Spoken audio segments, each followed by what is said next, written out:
Hello YouTube and welcome to another creative tutorial, and today we're going to be teaching, or you're going to be learning, how to use actions effectively. Now actions are great. Basically they repeat any actions that you've made while recording, and then you can play them back on different projects at any time that you wish. Let's go ahead and get started in using actions. So basically we're going to open up this image that I've got right here, and I'm going to turn it into a cartoon filtered effect. So let's get started. First off, we need to go to our actions panel. If you've got CS3, you can go to the side. You should have actions already labelled up, but if you do not, you can press Alt and F9 for a shortcut key. This would also bring up the actions. F9, yep, so let's see, there we go. Okay, so we've got our actions. Let's create a new folder. We're going to call that Creative Tutorials, if I could spell quite right. There we go. So let's also create a new action inside that, and we're going to call that Cartoon Filter, and we're going to click Record. Now it's going to start recording all of our actions that we make to this project. So let's go ahead, and we're going to go ahead to Image Adjustments, and we're going to go to Curves.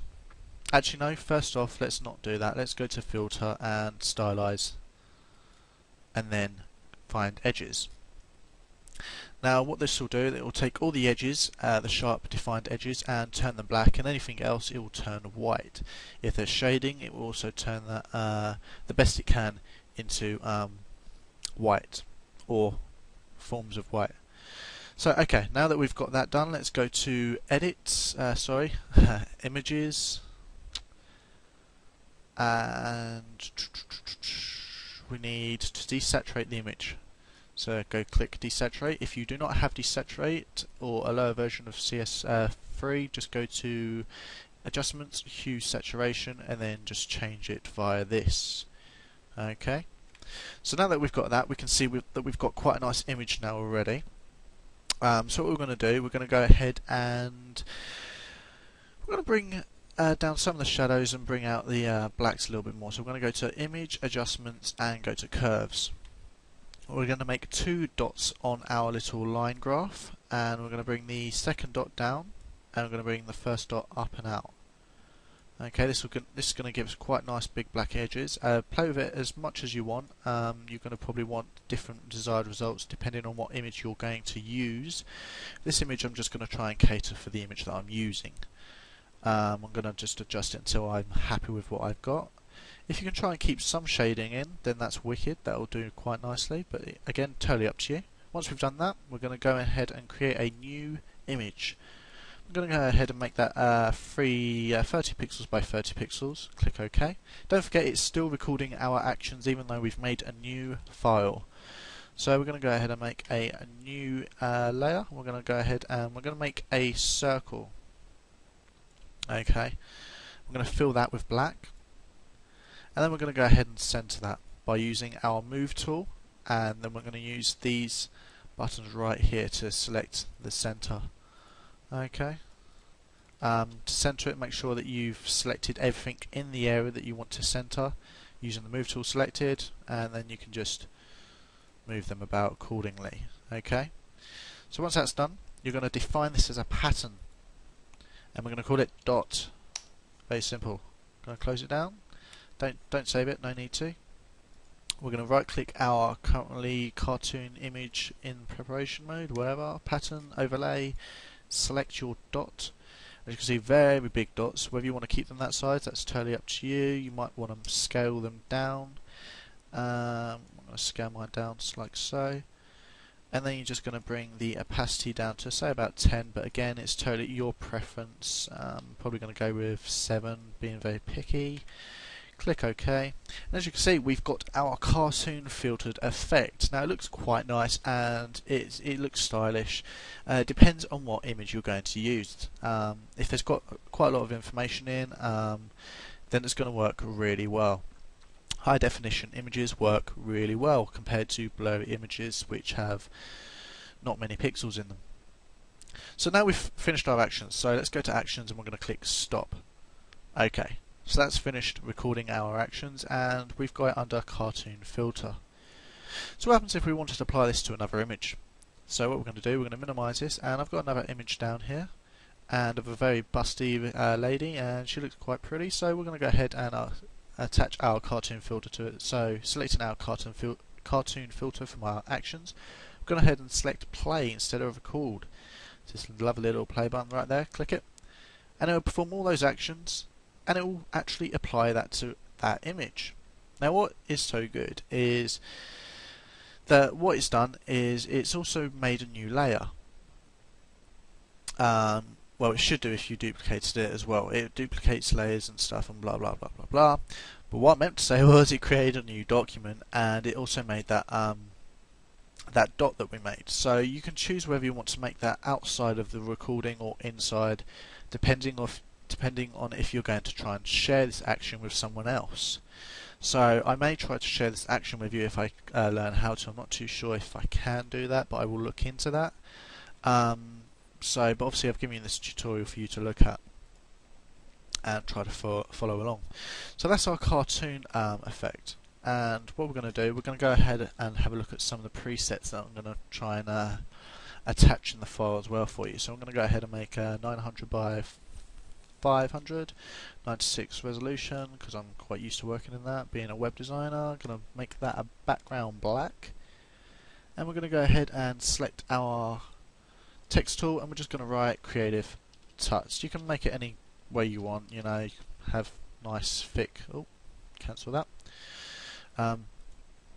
excuse me, you can have nice thick text if you want, or thin text, it's totally up to you. I'm going to try and find some thick text for this example if I can. If not, then it doesn't matter, that shall do nicely. It's actually quite a nice font there, quite like that. So just going to give it a little bit of decoration, maybe like a lighter shadowed light background using the gradient tool. And oh, that's not right, I'm going to use the radial gradient like so, and then maybe I'm going to just use transform and scale that out and down like so, maybe make that a little less dominant. Okay, so basically what I'm going to do, I'm going to show you some of the styles that I've created that you can download. You can easily make these styles if you want, but let's go through some of the styles I've created. So if you go to blending and then go to styles up here, click styles, it actually brings up all the styles.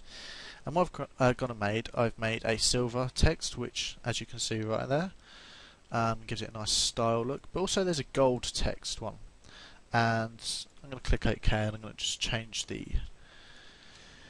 font a little bit more so you can see some of the closer details. I'm just going to go ahead Arial black just because it's a little bit easier to see. Okay, so as you can see, looks pretty nice, and it gets the job done as well. So I'm going to go ahead and show you some more of the styles I've created. Again, you can make any of these styles that you want. It's totally, you know, don't have to use these at all, but I'm going to throw them in there for you as well, so it's quickly to use if you're ever interested. Let's have a little look what else we've got in there. Just quickly keep an eye on the time. We've got a, what did I rename this? Techno Nature. And this is using all the filters in here, so you don't need to download anything else. Then we've got the Funky Diamond, and then we've got Combat, which is kind of like a nice little army kind of style. And then we've got quite a simple one, which is just called Ghostly, which looks quite nice. It depends what kind of font you're going to use. Different fonts really do affect quite a lot. One second, I'm just going to... there we go. So as you can see, it adds quite a nice little effect, but again it depends what kind of fonts you're going to use, because otherwise it's not going to stand out so well. And some of these styles were made with certain fonts in mind. As you can see, the gold works a little bit nicer on it. It's very easy to make your own styles, you know. You've already got some preset ones here, which, to be honest, they look they look quite outdated if I'm honest. So, but yeah, so I'm going to include them for you, and I'm just going to go ahead and get rid of that right there. So if you like this tutorial, please subscribe. Please comment as well, because I am quite interested in what you think of the tutorials, if you did follow along, if you didn't, what you found annoying, what you found useful and helpful. So please leave a comment below. Please subscribe so you encourage me to make more tutorials. And thanks for watching, guys. Take care. Bye. There we go. So I'm going to set that like so. Now, with that selected, we want to make sure we can, I'm going to zoom in, we want to be able to make the stroke, the coloured line, go in and out of the text. So what I like to do is, I press and hold Control and select our layer 2, which will create a selection path around our text.